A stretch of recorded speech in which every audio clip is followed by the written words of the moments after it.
อะระหังสัมมาสัมพุทโธภควาพุทธังภควันตังอภิวาเทมิสวากขาโตภควตาธัมโมธัมมังนัมมัสสามิสุปฏิปันโนภควโตสาวกสังโฆสังฆังนามามิ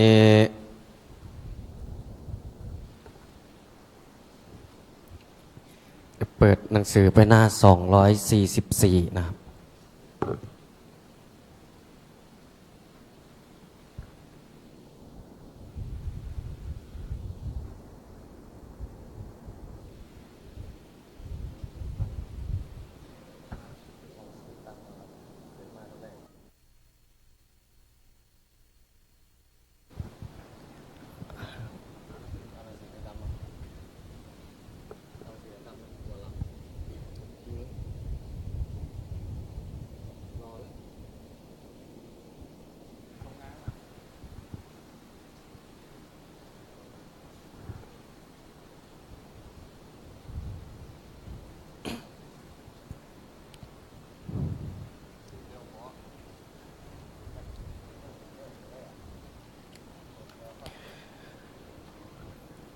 เดี๋ยวเราจะได้สวดมนต์กัน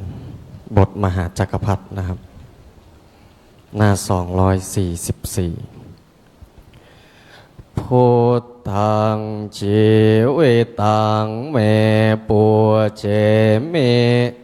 ธัมมังชีวิตังเมปุเจมิสังฆังชีวิตังเมปุเจมิพุทธังวันธามิธัมมังวันธามิสังฆังวันธามิครูอุปชาอาจาริยคุณังวันธามิมาตาปิตุคุณังวันธามิพระไตรสิกขาคุณังวันธามินะโมตัสสะภะคะวะโตอะระหะโตสัมมาสัมพุทธัสสะนะโมตัสสะภะคะวะโตอะระหะโตสัมมาสัมพุทธัสสะนะโมตัสสะภะคะวะโตอะระหะโตสัมมาสัมพุทธัสสะพุทธังสรณังคัจฉามิธัมมังสรณังคัจฉามิสังฆังสรณังคัจฉามิทุติยัมปิพุทธังสรณังคัจฉามิทุติยัมปิธัมมังสรณังคัจฉามิทุติยัมปิสังฆังคัจฉามิตติยัมปิพุทธังสรณังคัจฉามิตติยัมปิธัมมังสรณังคัจฉามิตติยัมปิสังฆังสรณังคัจฉามิปานาติปาตาเวรมณีสิกขาปะทังสมาธิยามิอาทินนาทานาเวรมณีสิกขาปะทังสมาธิยามิกาเมสุมิจฉาจาราเวรมณีสิกขาปะทังสมาธิยามิมุสาวาทาเวรมณีสิกขาปะทังสมาธิยามิสุราเมรยมัจจปมาทัฏฐานา เวรมณีสิกขาปะทังสมาธิยามิอิมานิปัญจสิกขาปะทานิสมาธิยามิอิมานิปะทานิสมาธิยามิอิมานิปัญจสิกขาปะทานิสมาธิยามิสีเลนะสุขติงยันติสีเลนะโภคสัมปทาสีเลนะนิพุติงยันติตัสมาสีลังวิโสทะเยนะโมตัสสะภะคะวะโตอะระหะโตสัมมาสัมพุทธัสสะนะโมตัสสะภะคะวะโตอะระหะโตสัมมาสัมพุทธัสสะนะโมตัสสะภะคะวะโตอะระหะโตสัมมาสัมพุทธัสสะพุทธังอาราธนานังกะโรมิธัมมังอาราธนานังกะโรมิสังฆังอาราธนานังกะโรมินะโมโพธิสัตโตอาคันติมายาอิติภะคะวานะโมโพธิสัตโตอาคันติมายาอิติภะคะวานะโมโพธิสัตโตอาคันติมายาอิติภะคะวานะโมโพธิสัตโตพรหมปัญโยนะโมโพธิสัตโตพรหมปัญโยนะโมโพธิสัตโตพรหมปัญโยโยโตโสโมหจิตเต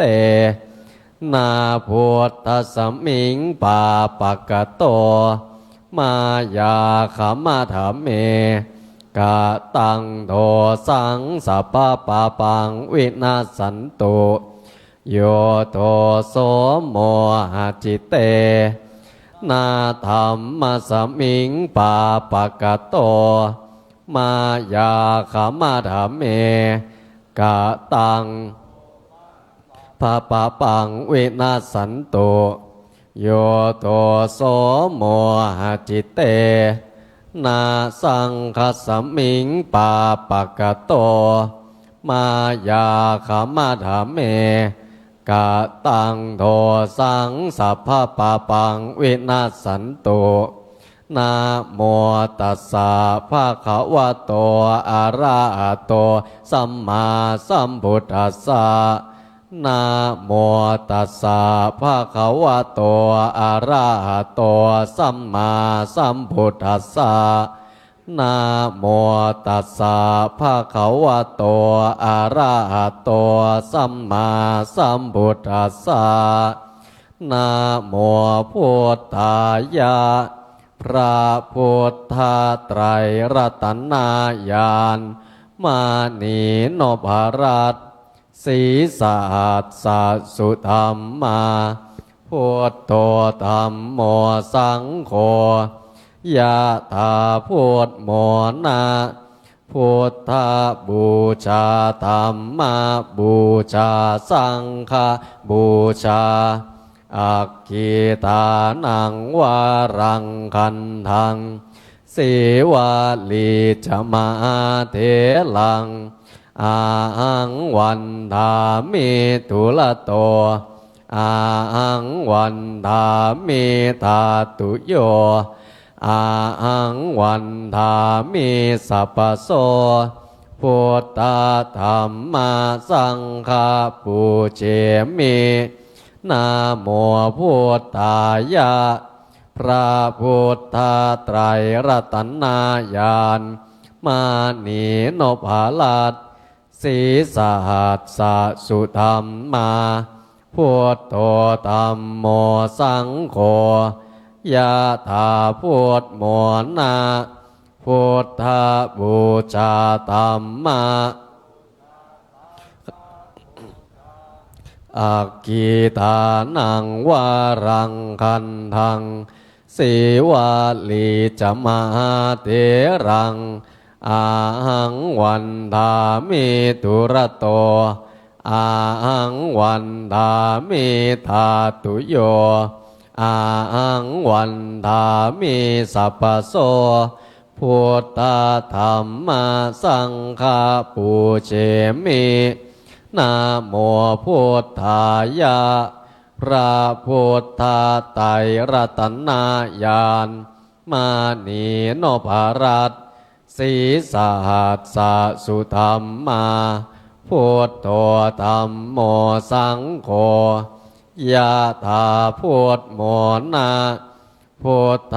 บูชาธัมมาบูชาสังฆบูชาอากีตานังวารังคันทังสีวาลีจมหาเถรัง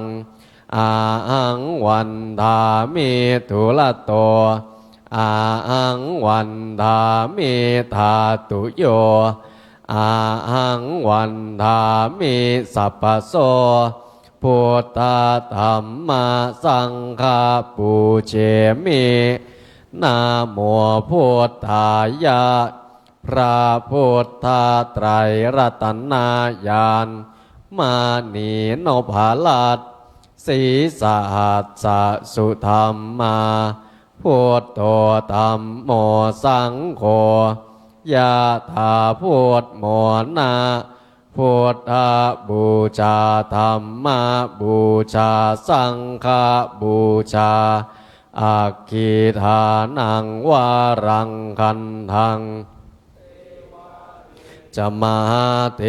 รังอาหังวันทามิทุระโต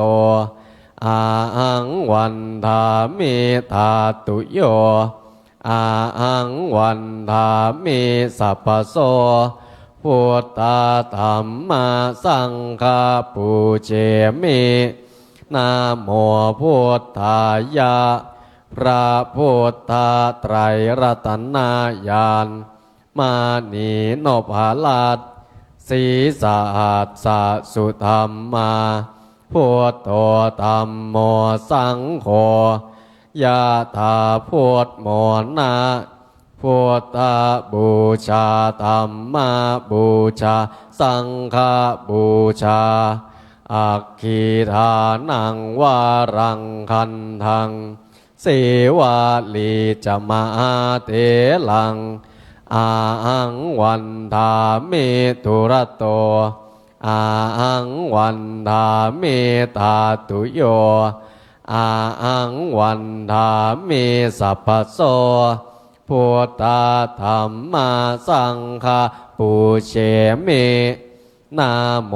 พุทธายะพระพุทธไตรรัตนญาณมานีโนภลัตสีสหัสสะสุธรรมมา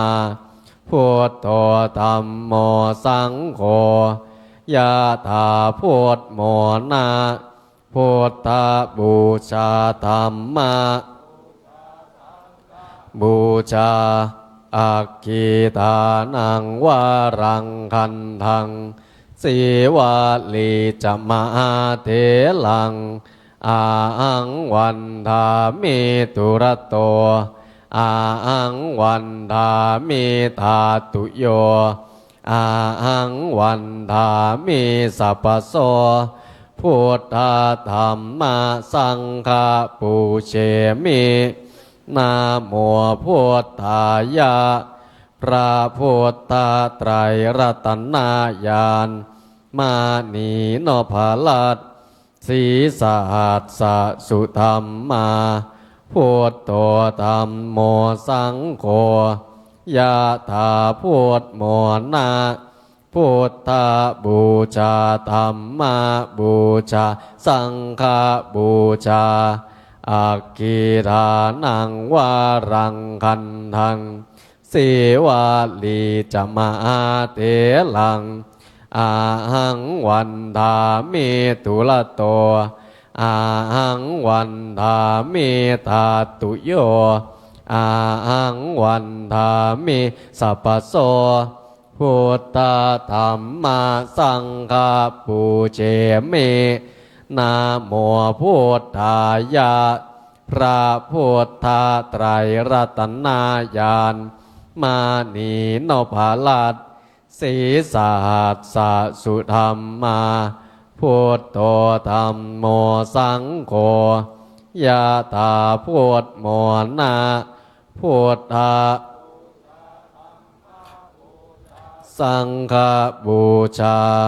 อักขิตานังวารังคันทังเสวาลีจะมหาเถลังอาหังวันทามิ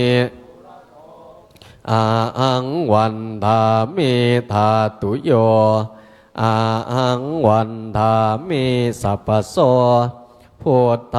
ธัมมาสังฆบูเชมินะโมพุทธายะพระพุทธไตรรัตนญาณมานีโนภาลัดศีสหัสสะสุธรรมมาพุทโธธัมโมสังโฆยะถาพุทโมนะพุทธบูชาธัมมาบูชาสังฆบูชา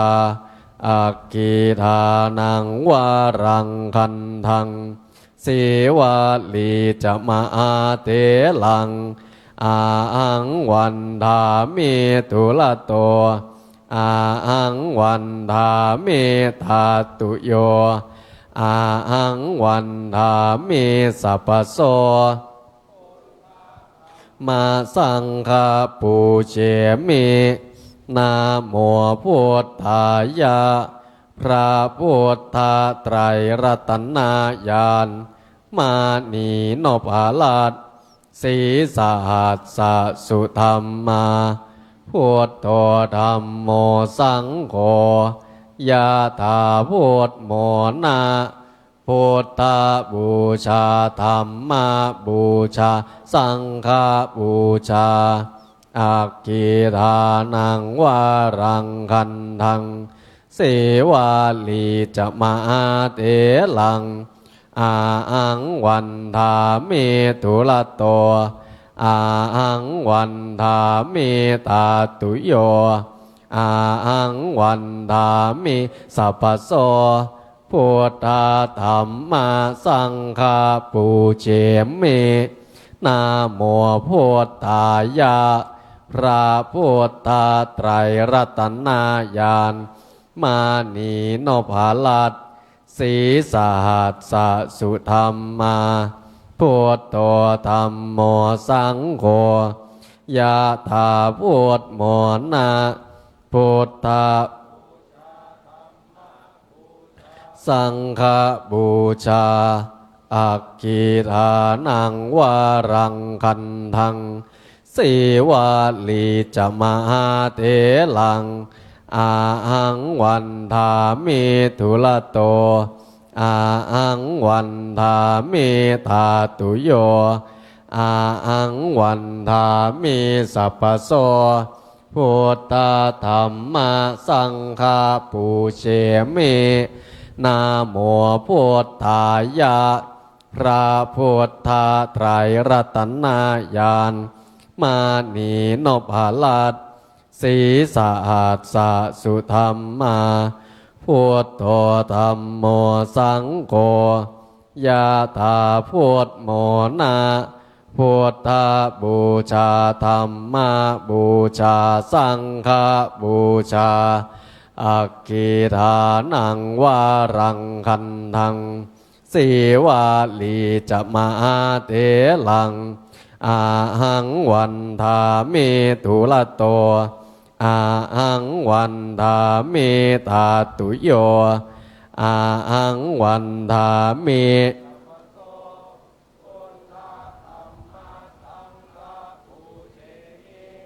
นะโมพุทธายะ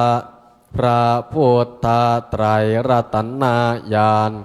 มานีโนภาลัดศีสหัสสะสุธรรมมาพุทโธธรรมโมสังโฆยะถาพุทโมนาพุทธะบูชาสังฆบูชาอักขิทานังวารังคันทังสีวาลีจะมาเตลังอาหังวันทามิทุลโตอาหังวันทามิธาตุโยอาหังวันทามิสัพพโสพุทธธรรมสังฆปูเชมินะโมพุทธายะพระพุทธไตรรัตนญาณมานีโนภาลัดศีสหัสสะสุธรรมมาพุทโธธรรมโมสังโฆยะถาพุทโมนาพุทธบูชาธรรมบูชาสังฆบูชาอักขิทานังวารังคันทังสีวาลีจะมาเทลังอาหังวันทามิอาหังวันทามิธาตุโยอาหังวันทามิสัพพโสพุทธธรรมสังฆปูเชมินะโมพุทธายะพระพุทธไตรรัตนญาณมานีโนภาลัดศีสหัสสะสุธรรมมาพุทโธธรรมโมสังโฆยะถาพุทโมนาพุทธบูชาธรรมบูชาสังฆบูชาอักขิทานังวารังคันทังสีวาลีจะมาเทลัง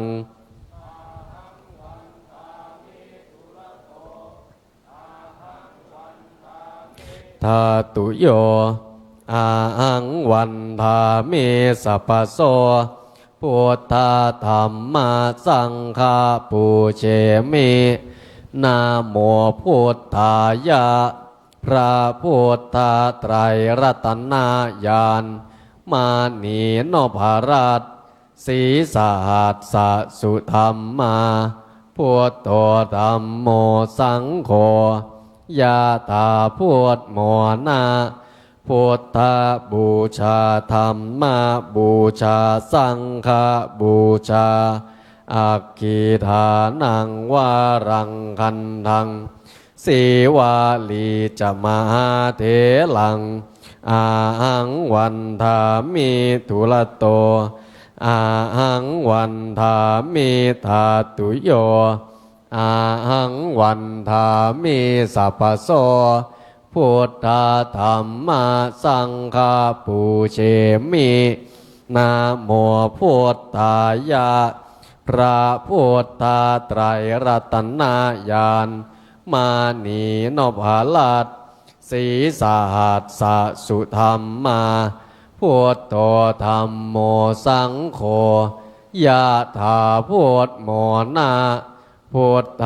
บูชาธรรมบูชาอักขิทานังวารังคันทังสีวาลีจะมาเทลัง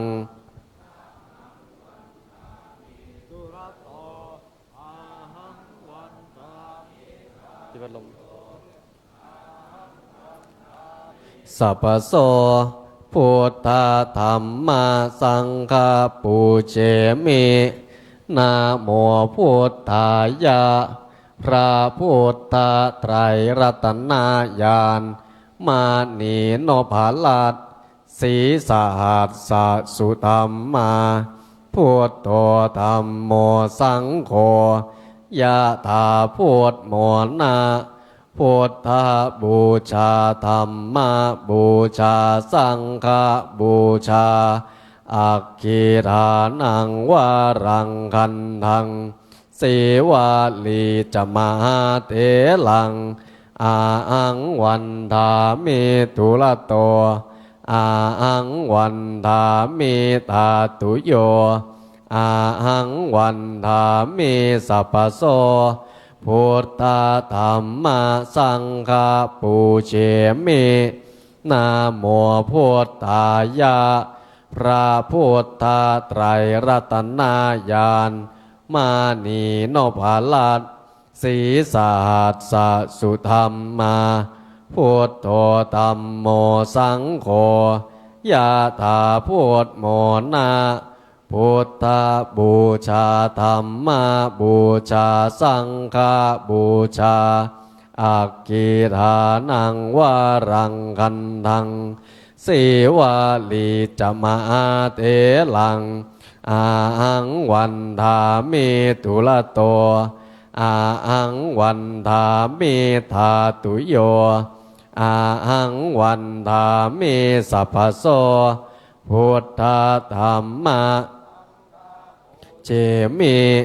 นะโมพุทธายะพระพุทธไตรรัตนญาณมานีโนภาลัสพุทโธธัมโมสังโฆยะถาพุทโมนาพุทธบูชาธัมมาบูชาสังฆบูชาอักขิทานังวารังกันทังสีวาลีจมาเตลังอาหังวันทามิตุละโตอาหังวันทามิธาตุโยอาหังวันทามิสัพพโสพุทธธัมมาสังฆาปูเชมิ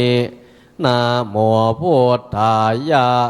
พระพุทธไตรรัตนญาณมานีโนภาลัสสีสหัสสสุธรรมมาพุทโธธัมโมสังโฆยะถาพุทโมนาพุทธบูชาธัมมาบูชาสังฆบูชาอักขิทานังวารังกันทังสีวาลีจมาเตลังอาหังวันทามิตุละโตอาหังวันทามิอาหังวันทามิสัพพโสพุทธ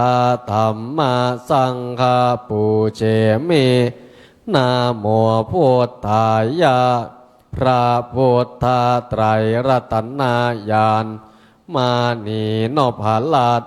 สีสหัสสสุธรรมมาพุทโธธัมโมสังโฆยะถาพุทโมนาพุทธบูชาธัมมาบูชาสังฆบูชาอักขิทานังวารังกันทังสีวาลีจมาเตลังอาหังวันทามิตุละโตอาหังวันทามิธาตุโยอาหังวันทามิสัพพโสพุทธธัมมาสังฆปูเชมินะโมพุทธายะพระพุทธไตรรัตนญาณมานีโนภาลัสสีสหัสสสุธรรมมาพุทโธธัมโมสังโฆยะถาพุทโม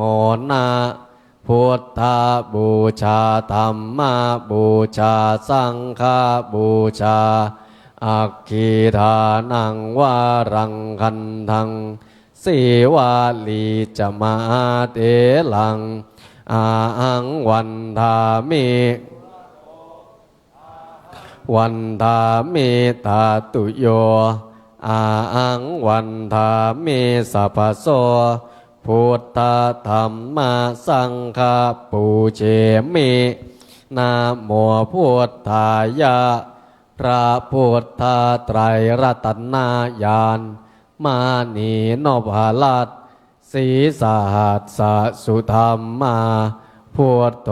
ธัมโมสังโฆยะถาพุทโมนา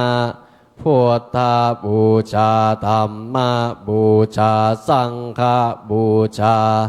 อักขิทานังวารังคันทังสีวาลีจมหาเถลัง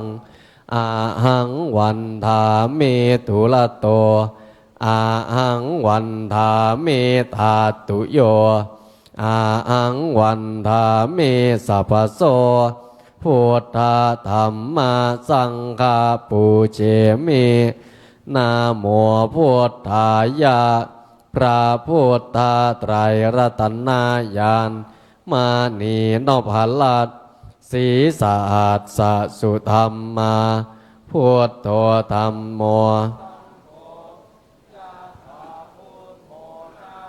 พุทธ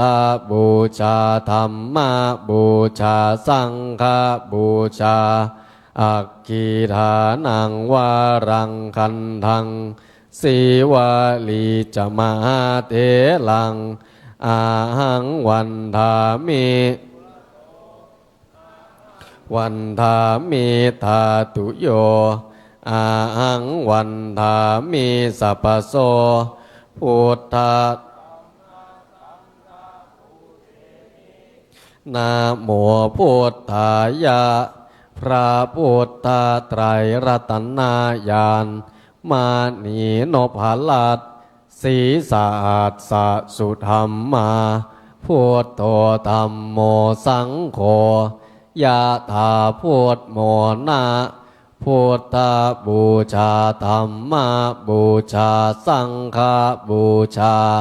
อักขิทานังวารังคันทังสีวาลีจมหาเถลังอาหังวันทามิทุลโตอาหังวันทามิธาตุโยอาหังวันทามิสัพพโสพุทธธัมมาสังฆปูเชมินะโมพุทธายะพระพุทธไตรรัตนญาณมานีนพลัดศีสาหัสสุธรรมมาพุทโธธัมโมสังโฆยะถาพุทโมนะพุทธบูชาธัมมาบูชาสังฆบูชาอักขิทานังวารังคันทังสีวาลีจมหาเถลังอาหังวันทามิอาหังวันทามิธาตุโยอาหังวันทามิสัพพโสพุทธธัมมาสังฆปูเชมินะโมพุทธายะพระพุทธไตรรัตนญาณมานีนพลัดศีสาหัสสุธรรมมาพุทโธธัมโมสังโฆยะถาพุทโมนะพุทธบูชาธัมมาบูชาสังฆบูชาอักขิทานังวารังคันทังสีวาลีจมหาเถลังอาหังวันทามิทุลโตอาหังวันทามิธาตุโยอาหังวันทามิสัพพโสพุทธธัมมาสังฆปูเชมินะโมพุทธายะพระพุทธไตรรัตนญาณมานีนพลัดศีสาหัสสุธรรมมาพุทโธธัมโมสังโฆยะถาพุทโมนะพุทธบูชาธัมมาบูชาสังฆบูชาอักขิทานังวารังคันทังสีวาลีจมหาเถลังอาหังวันทามิวันทามิธาตุโยอาหังวันทามิสัพพโสพุทธปูเชมินะโมพุทธายะพระพุทธไตรรัตนญาณ มานีโนภลัต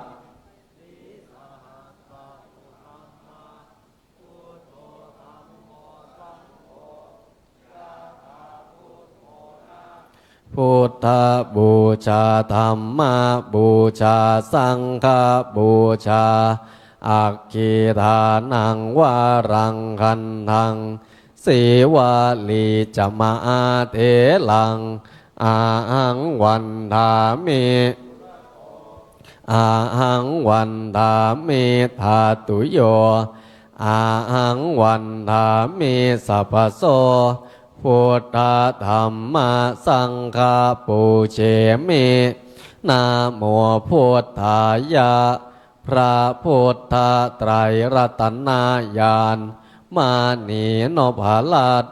สีสหัสสสุธรรมาพุทโธธรรมโมสังโฆยะถาพุทโมนะพุทธบูชาธรรมบูชาสังฆบูชาอักขิทานังวารังคันทังสีวาลีจมาเตลังอาหังวันธามิอาหังวันธามิธาตุโยอาหังวันธามิสัพพโสพุทธธรรมสังฆปูเชมินะโมพุทธายะพระพุทธไตรรัตนญาณมานีโนภรัตสีสหัสสสุธรรมาพุทโธธรรมโมสังโฆยะถาพุทโมนะพุทธบูชาธรรมบูชาสังฆบูชาอักขิทานังวารังคันทังสีวาลีจมาเทลังอาหังวันธามิทุลโตอาหังวันธามิธาตุโยอาหังวันธามิสัพพโสพุทธธรรมสังฆปูเชมินะโมพุทธายะพระพุทธไตรรัตนญาณมานีโนภลัตสีสหัสสสุธรรมาพุทโธธรรมโมสังโฆยะถา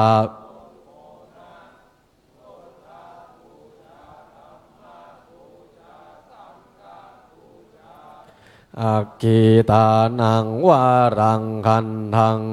สีวาลีจมาเตลังอาหังวันธามิทุลโตธาตุโย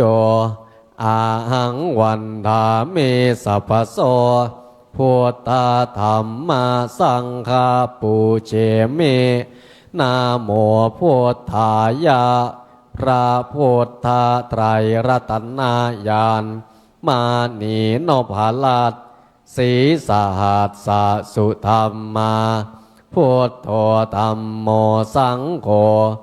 ยะถาพุทโมนะพุทธบูชาธรรมบูชาสังฆบูชาอักขิทานังวารังคันทังสีวาลีจมาเทลังอาหังวันธามิทุลโตอาหังวันธามิธาตุโยอาหังวันธามิสัพพโสพุทธธรรมสังฆปูเชมินะโมพุทธายะพระพุทธไตรรัตนญาณมานีโนภลัตสีสหัสสสุธรรมาพุทโธธรรมโมสังโฆยะถาพุทโมนะพุทธบูชาธรรมบูชาสังฆบูชาอักขิทานังวารังคันทังสีวาลีจมาเทลังอาหังวันธามิทุลโตอาหังวันธามิอาหังวันธามิสัพพโส พุทธธัมมาสังฆาปูเชมิ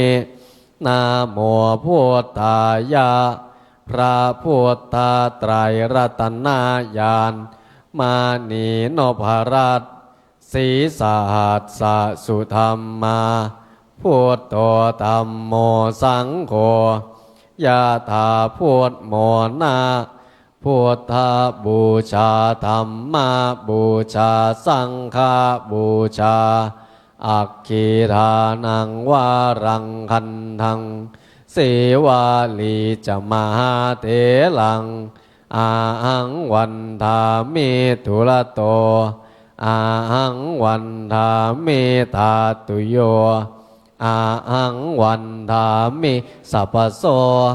พุทธธัมมาสังฆาปูเชมิ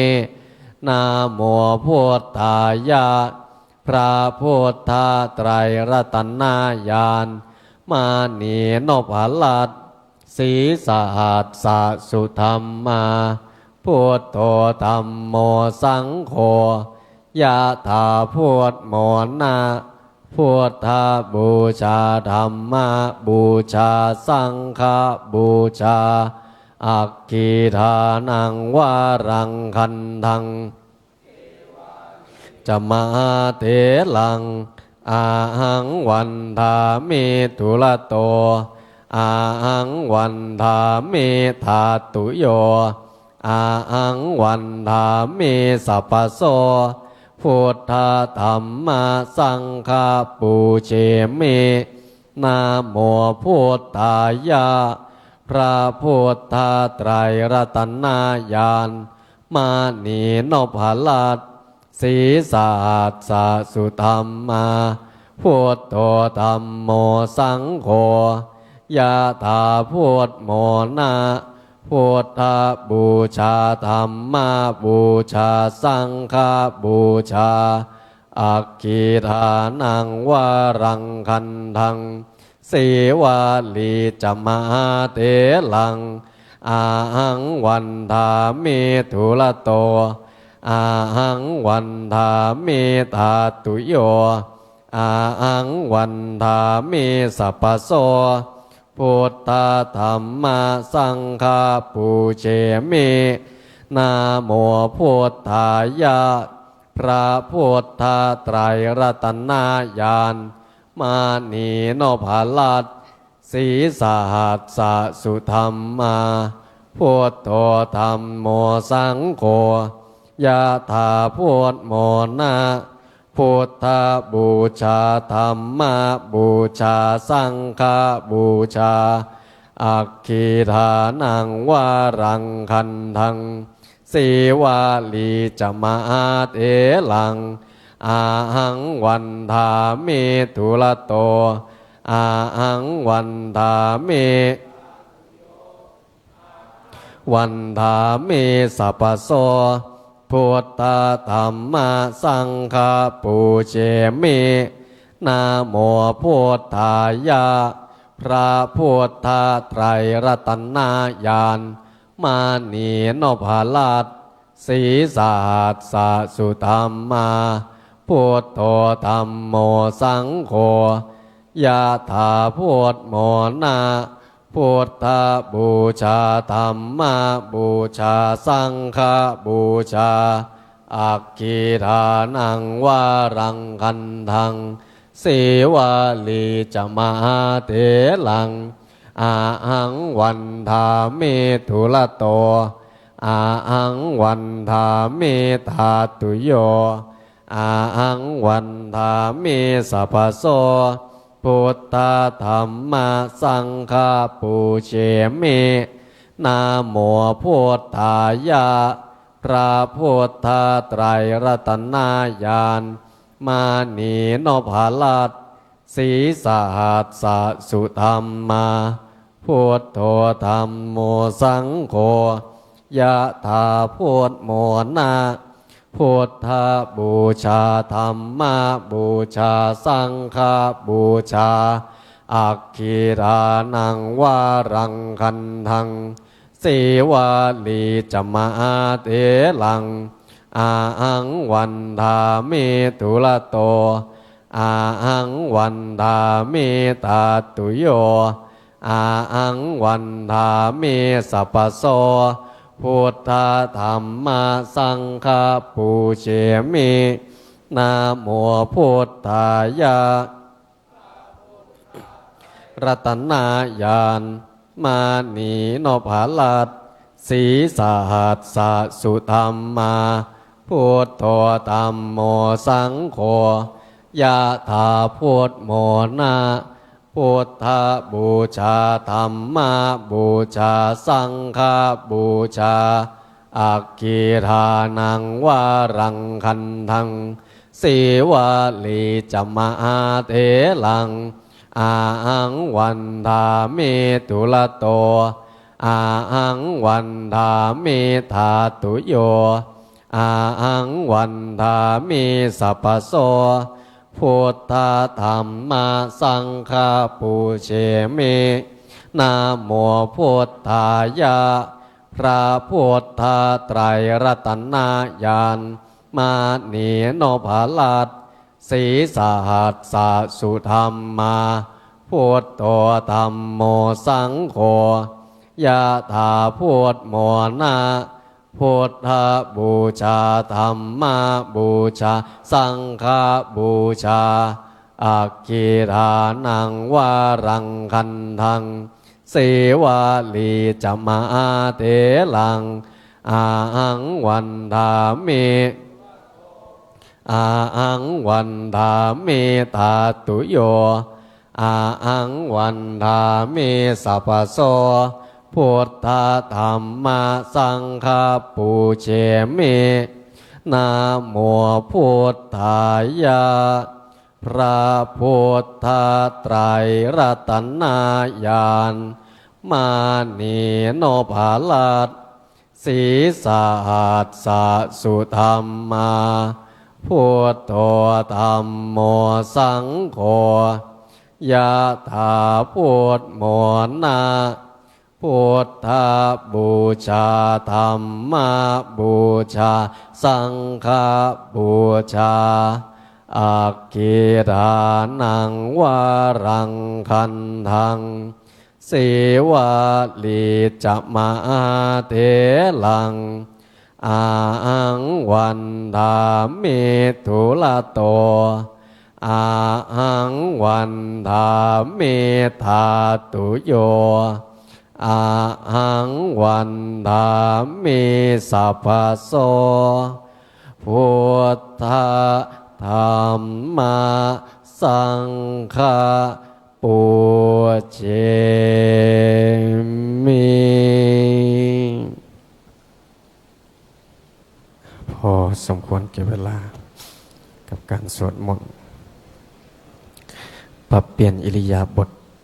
เข้าสู่การทำสมาธิเท้าขวาทับเท้าซ้ายมือขวาทับมือซ้ายตั้งตัวให้ตรงดำรงคงสติปิดตาลงปิดวาจา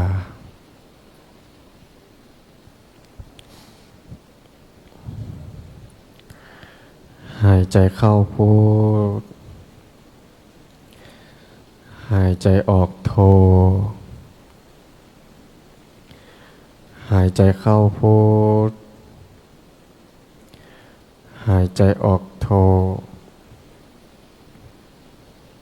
มีสติอยู่กับลมหายใจของตัวเอง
สมควรแก่เวลา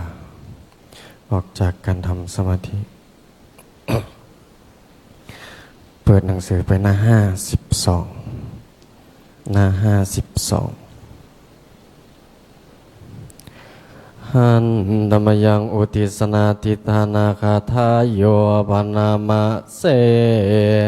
อิมินาปุญญากรรมเมนาอุปัจจายาโคโนตาราอาจาลิโยปกาลาจามาตาปิตาจายาตากะสุริโยจันทิมาลาจาโคนาวันตานาราปิจาพรัมมามาลาจาอินทาจาโลกาปาลาจาเทวตายาโมเมตามานุสาจามัจจตาเวลิกาปิจาสัพเพสัตตาสุขีโหนตุปุญญานิปักกตานิเมสุขังจติวิทังเดนตุกิปังปาเปทาวมาตังอิมินาปุญญากรรมเมนะอิมินาอุทิเสนาจะกิปังสุลาเพเจวาตันหุปาทานะเจทานังเยสันตาเนหินาธรรมายาวะนิปานาโตมามังนาสันตุสัพพะทาเยวายตตาจาโตภาเวอุชุจิตังสัตติปัญญาสันเลโควิริยัมเนนามาลาลาพันตุโนกาสังกาตุนจาวิริเยสุเมพุทธาทิปะวารโรนาโตธัมโมนาโตวารุตามโมนาโตปัจเจกาพุทโตจะสังโฆนาโตตะโรมามังเตโสตะมานุภาเวนะมาโลกาสังลาพันตุมาสัพเพพุทธาสัพเพธัมมาสัพเพสังฆาปัจเจกานันจะยังพลังอรหันตานันจะเตเจนารังขังพันธามิสัพพะโสสัพเพพุทธาสัพเพธัมมาสัพเพสังฆาพละปัตตาปัจเจกานันจะยังพลังอรหันตานันจะเตเจนารักขังพันธามิสัพพะโสสัพเพ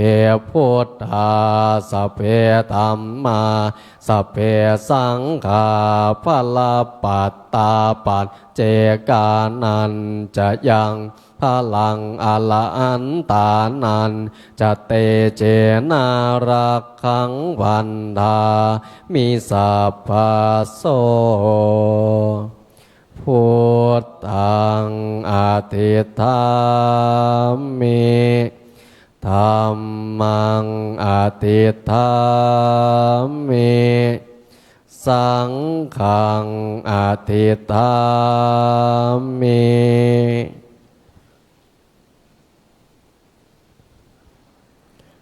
คุกเข่ากับลาพระรัตนตรัยโดยพร้อมเพรียงกันอะระหังสัมมาสัมพุทโธภะคะวาพุทธังภะคะวันตังอภิวาเทมิสวากขาโตภะคะวตาธัมโมธัมมังนัมมัสสามิสุปฏิปันโนภะคะวะโตสาวกสังโฆสังฆังนามามิ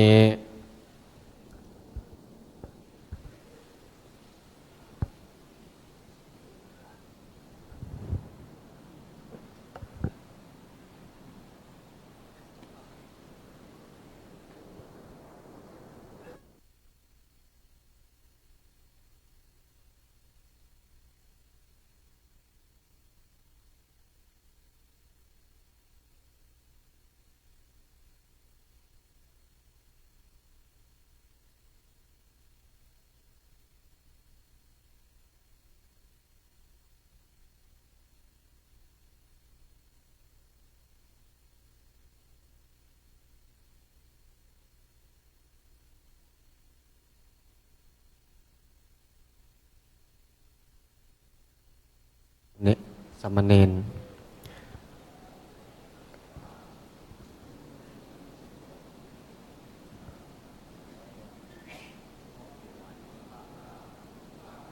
บอกคำว่าเจ้า